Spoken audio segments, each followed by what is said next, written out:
Today you'll be hearing from Patrick Valance and Tommy Newton. They are principals at Excite Healthcare Real Estate. They'll be able to explain anything that you guys have questions on throughout the presentation. Feel free to ask questions on under the question tab on the right-hand side of your panel. If you have a question that hasn't been answered, I'll make sure to jump in and help out however I can. We're looking forward to be able to provide you guys with some good content and information today. On that note, I'll go ahead and hand over the presentation to Mr. Valance and Mr. Newton. Thanks again, and I hope you enjoy the webinar today. This is Patrick Valance. I am with Excite out of the Houston office. And Tommy Newton is also on the phone, and he is with us from our Austin office. Basically, the purpose of this presentation today is to share our experiences with you over the years. Tommy and I both have a combined experience of dental and real estate experience of over 20 years. And we just want to share some of our experiences with you, what's important to look for when selecting a site. And if you guys have questions, feel free to chime in. Okay. So basically what we want to cover is selecting a site for success. Most of the doctors that we see that are opening up new practices today have a couple of main things that are important to them. Visibility and accessibility. We're seeing a lot of doctors that are starting up practices going to grocery-anchored retail centers versus your traditional, the way that we used to see it 10 and 20 years ago with doctors going into medical office buildings. That's not to say that you can't do that, but the majority of the practice that we see are going into the retail centers with the visibility and accessibility. The reason why is the practice growth is faster with co-tenants in the building that can draw people to a center, say an H-E-B or a Kroger-anchored center, Starbucks, Buc-ee's, things like that people are going to be attracted to on a daily basis. Signage is important to be able to be seen from the major thoroughfare of the road. So when people are driving by, you want to be able to make sure that you're not hidden or buried in the center, that you're up front and visible. And I covered the code tenants. Demographics are things that we also look into. We create with each client a demographic profile. We find out what type of practice they want to have, if they want to be in a Medicare, Medicaid area, if they want to be a PPO, fee-for-service. That's definitely going to affect the area of town that we look into for placing a practice. We could do competition analysis based on the population of a particular area and how many dentists are in a particular area. The ADA says that a healthy ratio is 1 dentist per 1,700 population. So we typically look for an area that has 1 to 2,000, and we could create, depending on the area, a target area based on mile radiuses, 1, 3, and 5 miles, drive time, and see what the competition ratio is in that particular area. We could look at income data. That goes back to the fee-for-service, PPO, Medicaid practice. So within that, we really try to understand what your long-term goals are for your practice, and then cater the demographics to what your long-term goals and needs. One thing that we try to... Can I add something to that real quick?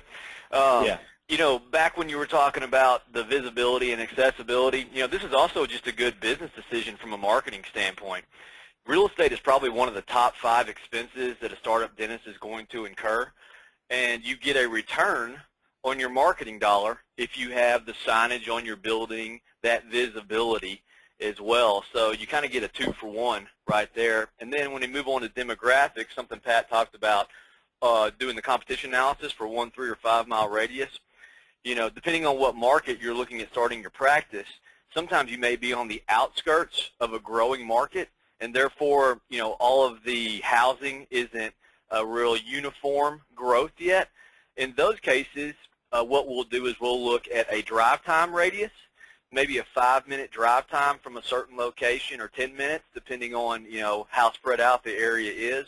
And what that does is it gives you a more realistic approach to the patient base that you're trying to acquire. That's it, Pat. Okay, no, that was good.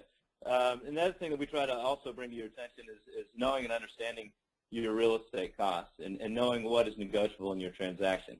You know, a lot of times, you know, I'll hit on this a little bit later in the presentation too. People will just drive around and call the sign that's on the building. And you got to understand and realize that the person that you're calling represents the landlord and has the best interest of the landlord, and is going to try to lease you or sell you the space at the highest price possible and give away the least amount in tenant improvements and other considerations in what's negotiable in a lease transaction. So everyone knows, or you should know, that the rental rates are always negotiable, and the way that you structure a deal is always negotiable. So they're going to quote the highest possible rates, and then depending on how much tenant improvement we try to negotiate, and I'll explain what tenant improvement is. Each and every lease transaction, they will give you some type of concession that's a contribution from the landlord to help build out the interior space. And with us being a dental office, the cost of our build out is relatively high compared to your typical retail tenant. And just to throw some numbers, to take a space that is a traditional or a shell space to make it a dental office that we're seeing today, the cost is going to be approximately $100 a square foot. So what we're negotiating from the landlord, they'll probably quote us, if it's a new shell condition space, a $20 tenant improvement allowance, and we'll try to negotiate that number and land somewhere in the 30s. And that varies depending on the landlord. But you need to have an experienced broker to know what each landlord is offering on that, and that will be a contribution that will help you fund the interior build-out. Also, you need to keep into consideration free rent or rental commencement time, a period that will allow you to build out the space where you don't have any real estate costs. Typically, it takes us, once the landlord will turn a space over to a tenant, it takes about 120 days for us to apply for permitting, get the permitting, design the dental practice, and build the dental practice. So you're going to at least want 120 days to allow yourself to build out the space without incurring any real estate costs. And then we'll always try to negotiate some extra time on the front end of that to help you build up your clientele before you have to actually start paying full rental costs. Tenant improvements, I covered that. Another important thing to include is cap on controllable operating expenses.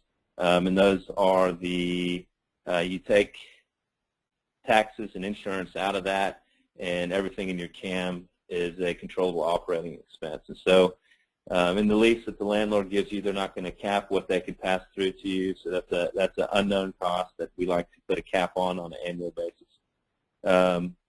And also another thing that I think is important to negotiate on the front end is exclusive uses, because the last thing that you want to do is go into a retail center and have another dentist or specialist that would be competing against you go in or around in close proximity and take some of your business. And signage is also another good thing that we could negotiate on the front end. Donovan, you got to move that.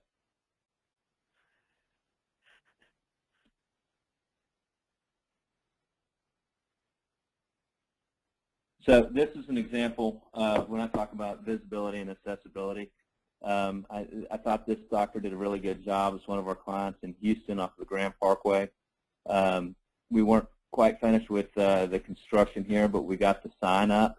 And I used a couple of their pictures throughout the construction process because they did a really good job of not only we secured a great spot with great visibility, but they also did a great job of branding the name of their practice and then carrying that throughout the whole practice. So I have some pictures of the interior that that will, so you'll see how they use the serene dental aesthetics all the way through the practice. But Tommy, if you want to hit on this, I mean, this is exactly what you were talking about earlier where it says the signage.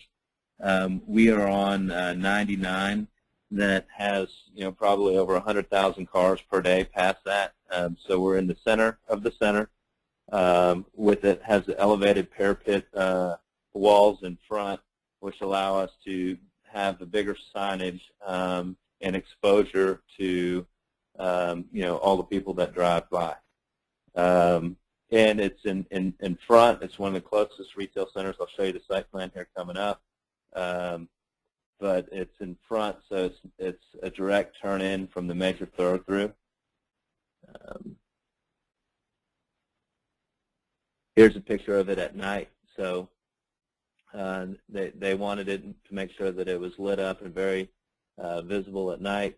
So you can see some of the architecture and interior they did on the inside. They also, it's part of the whole marketing plan that the front of the office stays on at light at night, catches your eye as people drive by. So it's more visibility, marketing.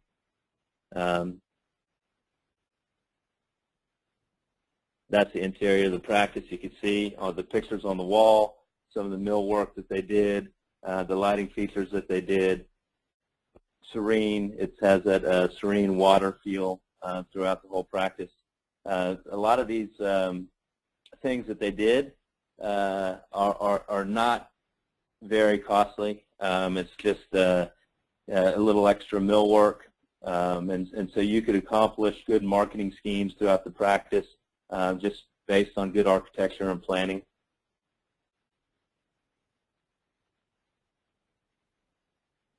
It's another good picture of the interior of the practice. You can see the lighting feature across the top that goes with the serene theme. So, and this is what I was talking about on visibility and accessibility. We have a pad site that's in front, as you can see at the bottom left-hand corner of the screen, Grand Parkway.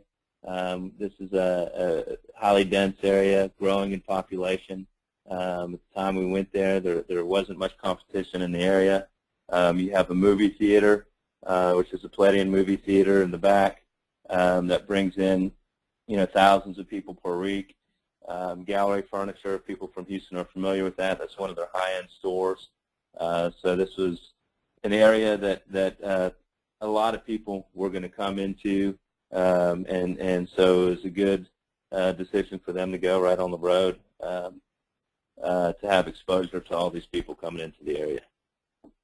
Another thing to think about too, not only building signage, but also negotiate monument signage if you can. If the building that you're looking at when you're going to start up a practice, if the building has a monument sign at some of the entrances and exits of the development, make sure that you negotiate on the front end a spot on that monument sign. And a lot of times if the landlord will try to pass through an expense, I've seen it from $250 a month and down, but if you negotiate it on the front end while you're getting into the space, a lot of times you can get that fee waived to where all you have is a one-time expense of the cost of your panel in that sign, and then you don't have to pay any monthly expenses on that. So that can lower your real estate costs as well.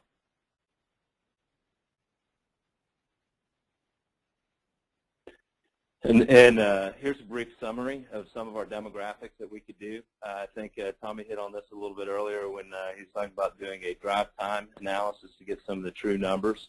But when we're creating a demographic profile, we use what we call as our GIS demographic system. And we could look at particular areas that you're looking at, find median income, traffic counts, insurance mapping, competition analysis, dental expenditures, growth rate and forecasting, population density, dentist per population ratio, and local marketing impact on your business. So based on what you're trying to do, what kind of practice that you want to have, we could create a demographic profile for you and help you select the best location that's going to impact your practice. Yeah, Pat, one thing to add to that, as you can see this example of a demographics map to the right of your screen, those are the drive time analysis that Pat was talking about, a 4, 8, and 12-minute drive time. This was an example for a practice we were trying to do in the DFW area, and there were 3 different areas that they were interested in. So we were trying to figure out on an apples-to-apples basis, which one, if we had to rank them 1, 2, and 3, which one would be first place. And so a drive time analysis we thought was the most appropriate because a few of the locations were more in the northern area, which wasn't quite as dense by way of population. So we decided to run the drive time analysis. What's really convenient about our demographic capabilities is we're able to do a layered approach. So what that means is, as you guys can probably see, several of these demographic criteria to the left of the screen, there's a few of them in there that you're probably very interested in, and you'd like to see all of that information on one map so that you can understand, from a holistic approach, what each area has to offer. And we're able to do that. And this is just a small example of having, a 4, 8, and 12-minute drive time for 3 different possible locations overlaid with a median household income heat map. Therefore, the darker red areas represent a higher median household income, where the lighter yellow areas would be on the lower end. We can do that as well with population density or dental expenditures, for example. So it's just nice to be able to have the capabilities to have all the information at once on one screen, and then from there be able to make a data-driven approach to the best order of operations to pick out, the best site for your goals. That's it. All right, thanks. This here is a feasibility site analysis sample. This is something that we did in, it looks like in North Houston. We were looking at a particular site. This is actually in the Garden Oaks area at the 34th and Ella. And we were trying to figure out, what the competition analysis would be in this particular area. So we pinpointed the building that we were looking at, and it's a building that they are renovating currently at this time. And we're able to pinpoint the actual number of dentists in the particular area in a 1, and what's shown on here is a 1 and a 3 mile, 1, 3, and 5 mile. Actually, the blue line is on there. But so what we do is compile the data for how many population are in a 1 mile, and then give us the dental ratio. So if you look to the right of the screen, it does say 1 dentist per 13,347 people, and in a 3 mile you had 1 dentist per 7,240 people, is what the ratio came out to. Now, on that particular corner, just because we know the market, there have been 2 or 3 other dentists go into that particular area because some retail became available. And but still, even so, you would have a healthy population to dental ratio, and you have a really dense area of people there, and it's a transitioning area, but that would be an area that you could probably get both a fee-for-service clientele and or a Medicaid, but very good site. Also, we covered, sorry I skipped this, but the average household income in the 1 and 3 mile area. And so what we try to do during this feasibility is bring up all the points that would be important to you. So we could also provide interactive market studies, and this is a sample of that. We have offices in Houston, Dallas, Austin, and San Antonio, but many of our clientele is all over the state of Texas. We also understand that doctors sometimes have schedules that can't.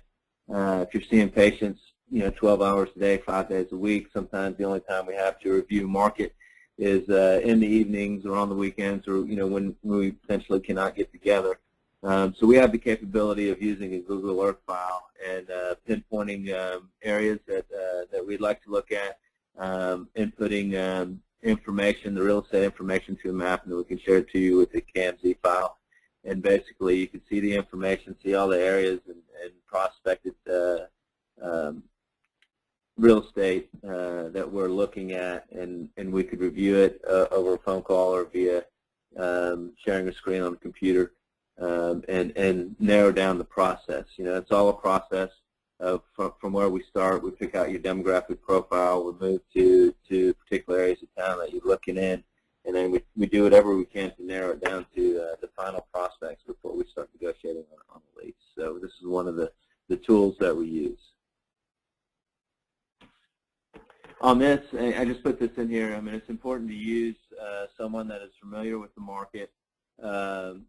This was back a couple of years ago now, but with the Grand Parkway expansion through Katy, had some clients that were wondering if the growth of Katy would be able to handle the number of dentists that are there, and those that are from the Houston market all know what Katy has turned into today. But this is just some information that we provided some clients that were wanting to know where their potential clientele was coming from and where they were going to work. So we did some research and found that the population of that area was employed in what they call the energy corridor area, and so that's where the majority of them were traveling to and from, and put them into a prime location that was able to capture those clientele that lived in that market and were working in that market. So it's important to know what's going on in the community around you and where the city is growing. So pay attention to some of the articles and research and people that know the demographic growth of the area.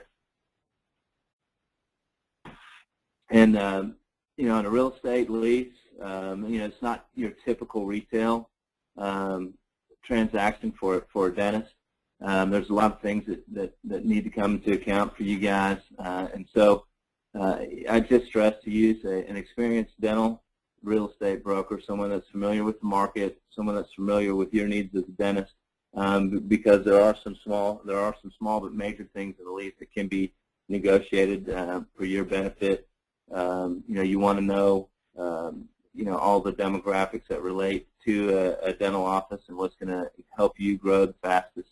You got to know where the landlords can be flexible by way of length of term, tenant improvement allowance, rental rates. We want to structure a term that's going to give us the best opportunity to succeed. So, if we can get any breaks on the front end of the lease, where we, by way of free rent or discounted rent on the front side, we want to do everything we can to negotiate that because you are building up your business at that time.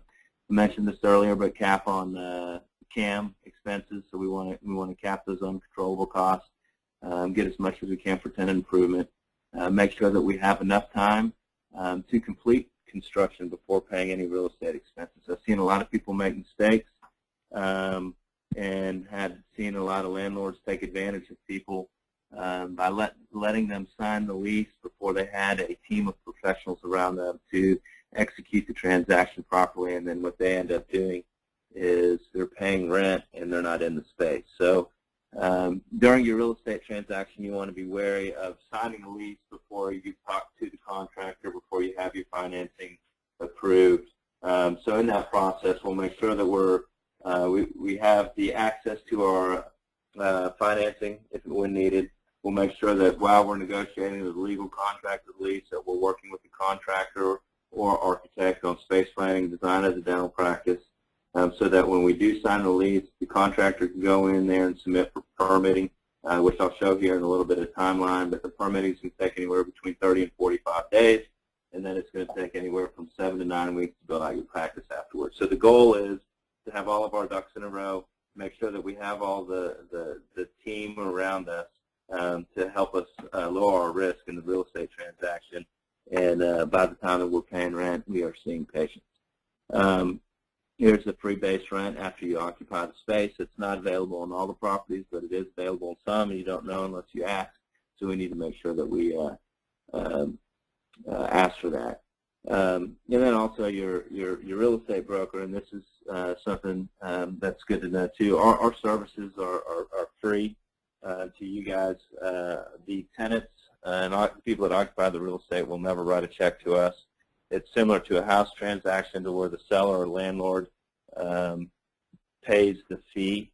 And if you did not use a tenant representation broker, that the landlord broker would get the entire fee.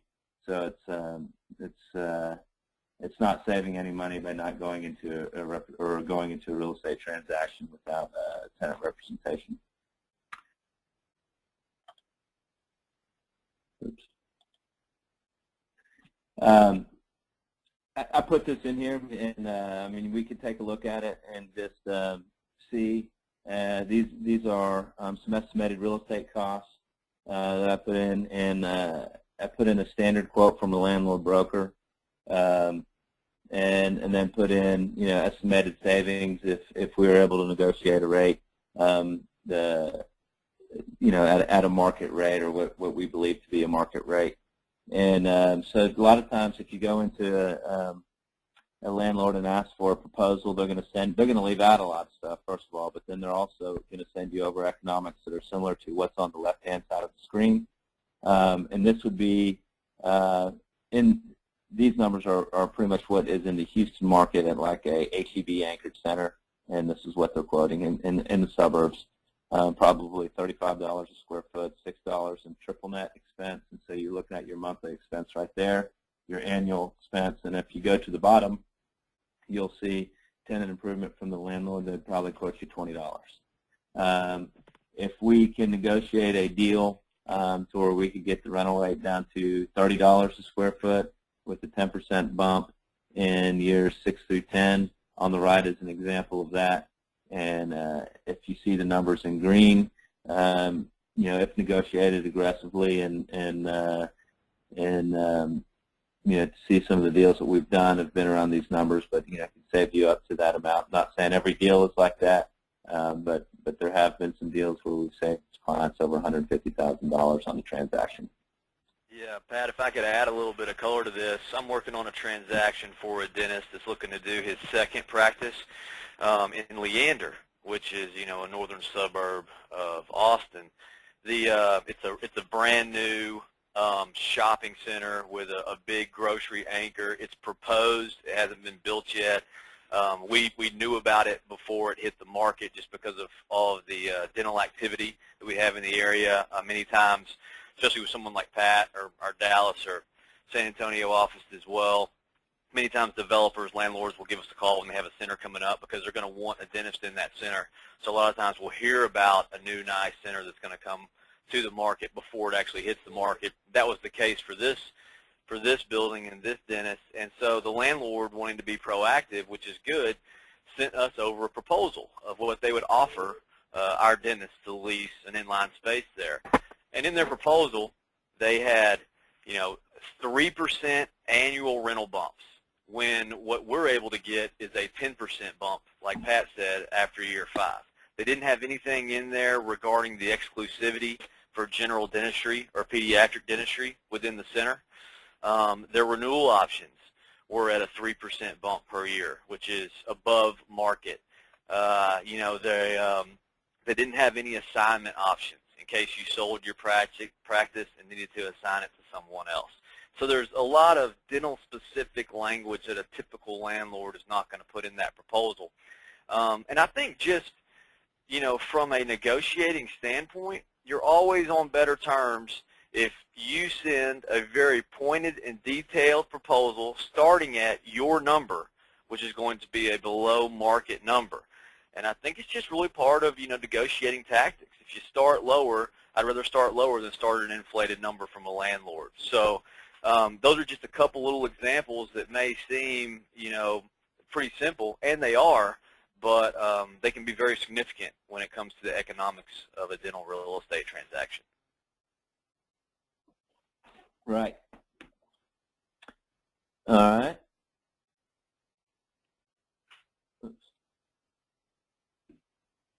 I just wanted to include also a timeline of a dental transaction. You know, what we're seeing in the market today is basically there's more doctors wanting to start practices than there is available space.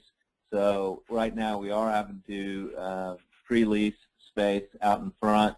Could be up to 12 months out before delivery. But it's a competitive market, so a lot of times we're doing that for clients. So we'll commit to a space, and then when they deliver the space, we'll build it. What this timeline is based on is basically once the landlord delivers the building to the tenant. And so, well, actually, first of all, we have a market analysis. It's from actually when you would hire us. So we have 1 week for market analysis for us to identify all the property, 1 week to tour the site and site selection, 2 to 3 weeks to negotiate, properly negotiate a letter of intent, 2 to 3 weeks to negotiate the legal document, which is the lease document, the binding document. And then from there, they would turn over the space. It will take us 4 to 6 weeks for the permitting. From that permitting time, then it'll take us 7 to 9 weeks to do the interior build out. 1 to 2 weeks after that to do the following equipment installation and make sure that all your software, all your hardware, all your equipment is working properly. And then you open up your doors for business. So you can see how this is, if there is an existing building that's available, from day one to opening your doors for business is a 6 months process.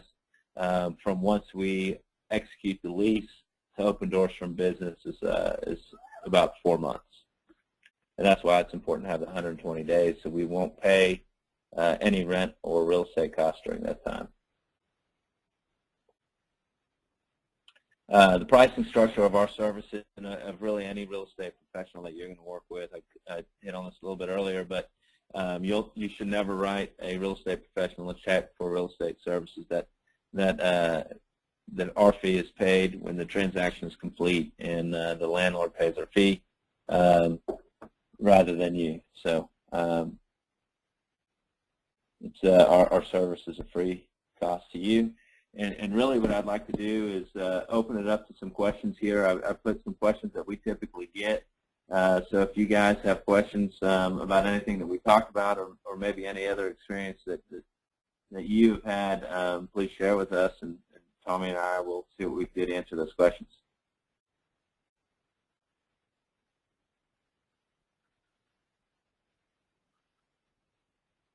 Pat, you could just go through while we're waiting on questions and give the answers to these.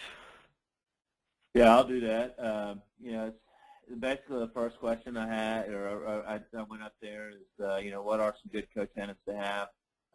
Obviously, when we're starting up a dental practice, good co-tenants are, grocery-anchored centers, Starbucks. Tommy, in your experiences, what have you seen for other good co-tenants in a building? Sure. I'm always looking for the tenants that usually would bring, moms are who call the shots on everything. So if something that a mom is going to visit, more than once a week is always a plus. I've been very successful around large, nice gyms, believe it or not, because families will visit those, several times a week.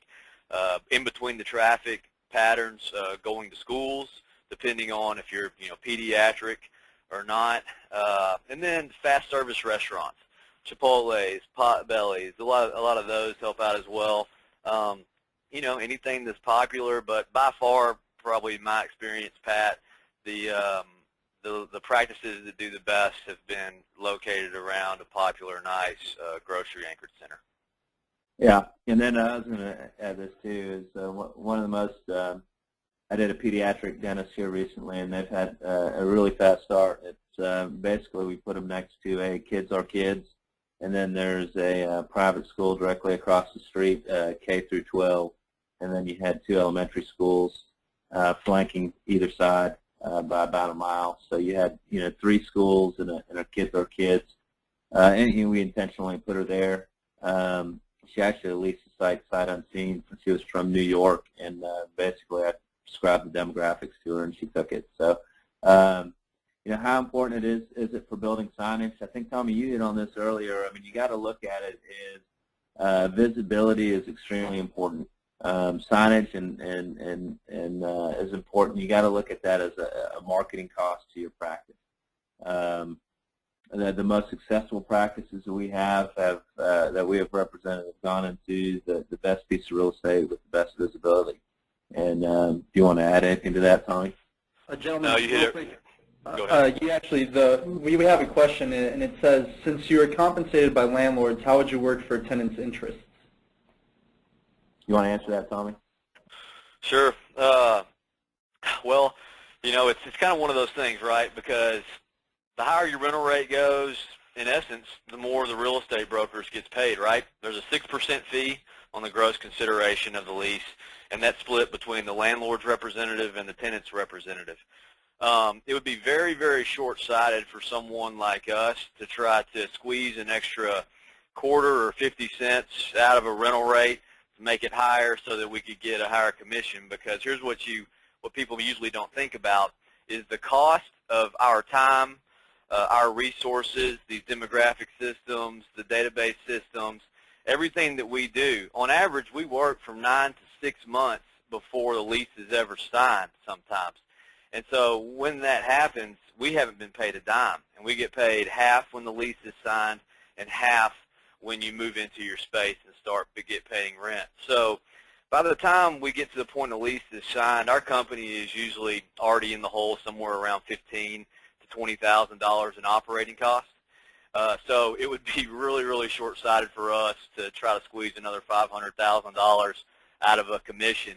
And what could happen is the deal never happens, right? So it's a great question. It's something that we always deal with, and that's why we're completely open with how much we get paid, what we got to put down to get going, the amount of information we've got to provide to help you have a data-driven decision. When we first started really doing dental a long time ago, we would find that a lot of dentists had this pet peeve. They would come to us and they would say, hey, I used a real estate broker, and I tried to go find some sites, and they would just say, hey, here's the site, trust me, I'm a real estate broker, I do this all the time, just go there. They wouldn't back it up with the data, with the research. So that's why we go through these, what are expenses to us to do, we go through this to help provide all that in order for the dentist to feel more comfortable with the decision that they make and confident in the site that they make, because you're going to look at a lot of different sites, look at a lot of different areas. So, I wish there was just a simple answer of, hey, it's flat rate or something along those lines, but at the end of the day, the flat rate could hurt you because you could end up paying more, right, than the real estate you would go into if you did a commission. So it's kind of just the industry standard. But I hope that our clients, and I think they do, realize that we're in this with you as well. It's an investment on our side. We're investing in you, and many times we do all that work, and someone changes their mind and decides they want to continue being an associate. It's just part of the business. But that's kind of the best answer I can give. Pat, I don't know if you can say something extra. I'll add a little bit to that. As an extension to that is we're invested in the dental community. We've made a conscious decision to represent dental professionals, and I think that holds us to a higher standard. We're counting on our reputation in our performance to really help us continue to grow our business. And really what that comes down to is us doing a really good job for our clientele. And when we do a really good job for one doctor, the best thing that we could do to grow our business is do a really good job, because I think almost every one of our clients has given us a referral to a friend. And then also, I will say that we're legally bound to you if we have an agreement to represent you by what's called TREC, Texas Real Estate Association, and if we don't do everything right, you could report us to that, and we could held to a higher standard by them, and there could be penalties on us if we do anything, or if you believe that we didn't do the best job that we could have done for you guys. So I think it's a question you should ask every real estate broker.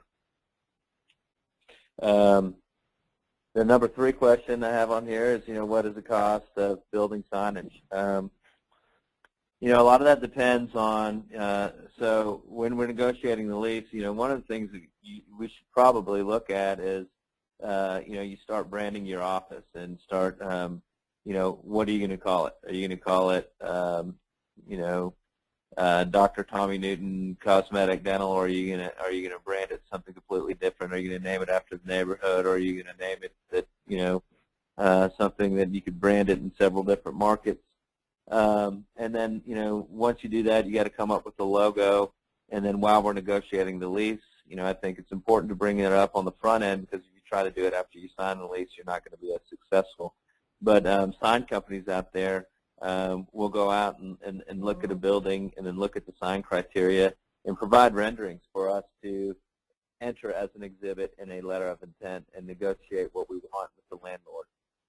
Now, a lot of times we're restricted by, depending on what neighborhood you're going into or really where you go, there are some homeowners associations that we have to get approval from, and a lot of times those are more stringent than the building owner. But we need to negotiate that on the front end, because signage is so important. If we want to get a little bit bigger sign, if we want night, if we want to have color on our sign, if we want it to be backlit, if we want to have signage on the front and side. So your cost is going to vary, but probably in a good example of the sign that I showed earlier, the estimated cost on that is around $15,000. It should be covered by your bank loan. But it's extremely important and something to consider and negotiate on the front end of the deal. Who pays for the signage? Signage is our property. We are going to put it on the building, and then we have the right to take it when we leave. So we are paying for that. And with that being said, I didn't put this in here. This is also something important to release. And it's actually I'm relocating a doctor now, and we had it in his lease, and thank goodness we had it. But we want to put in there in a lease transaction, if you put any fixtures into a space, that's anything fastened to a wall, it becomes the landlord's property. And so what we do in our letters of intent is we define what a trade fixture is and what is not. So if you think about your dental office, if you have track lights, overhead lights, 12 o'clock cabinetry, side cabinetry, in some cases your unit with your handpieces on it, you take your handpieces, but computer monitors, TV monitors, if you have TVs, anything that's fixed to a wall, becomes the landlord property when you vacate. So what we need to do is define that as dental-specific trade fixtures, and that we have the right to take them when we vacate the premises, if we ever vacate the premises. And so that's always important to put in there. What are the triple net and CAM costs?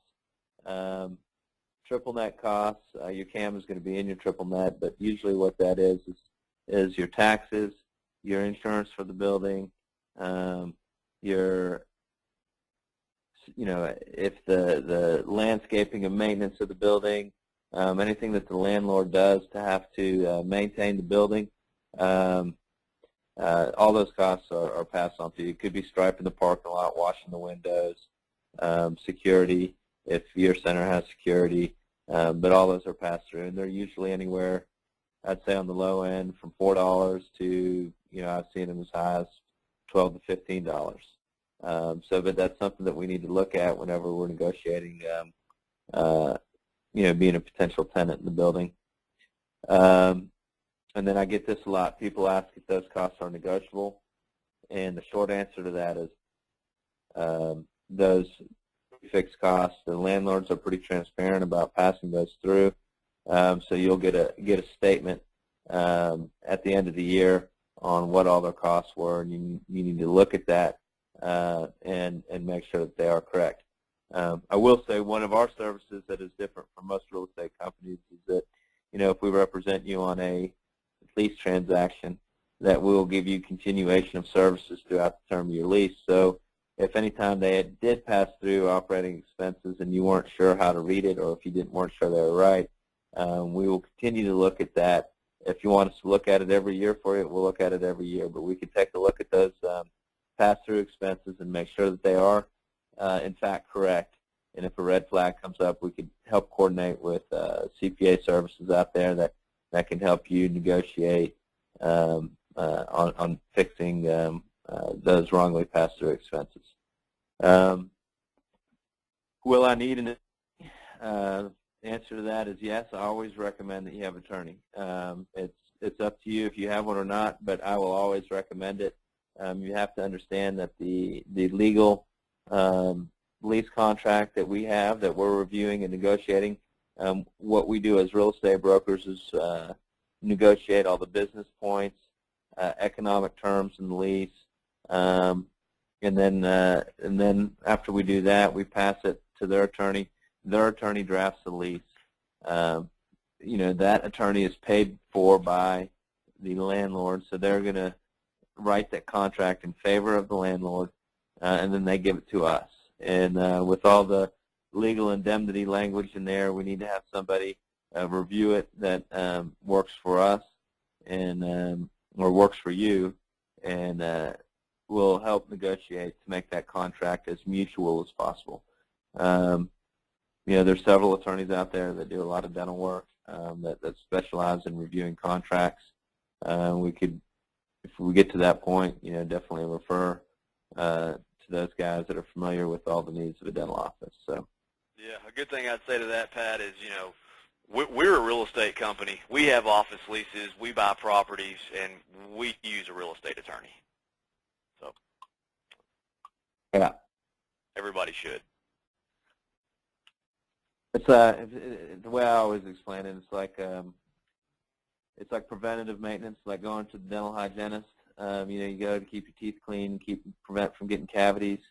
You have somebody review it. Not to say that something will happen, but you got to think this is a long-term investment, like 10 to 20-year investment for you. So the likelihood of something happening is very possible. And always the first thing that landlords are going to do is revert back to the lease to help try to get an answer. So, and that is pretty much it. I put Donovan. There's one more slide on there. I'm not getting the. Yeah, there you go. That's pretty much it. I put both my contact information and Tommy's contact information on there. I'm based out of the Houston office and cover Houston and pretty much East Texas. Tommy is out of the Austin office. Christine Villarreal is in our San Antonio office. She covers San Antonio and the Valley. And we've got a couple of guys, Santi Hathaway and Michael Pettit in the Dallas office, and they do Dallas, Fort Worth, and West Texas. So anywhere you guys would be looking in the state of Texas, we'd certainly like to help.